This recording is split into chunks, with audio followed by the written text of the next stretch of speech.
перед цим була 732, тоді 735, а це вже 738.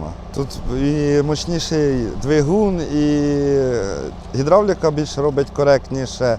Трошки резина відрізняється, що не так буде зношуватися, і воно ж буде працювати набагато швидше.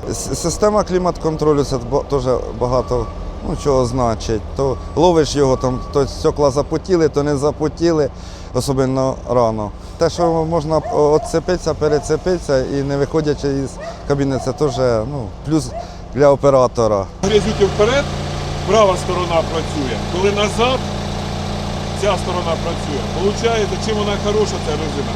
На твердому покритті площа опори дуже велика, вона не так треться, в неї ресурс буде в 2 рази більше. Але й по грязюки вона буде прохідна.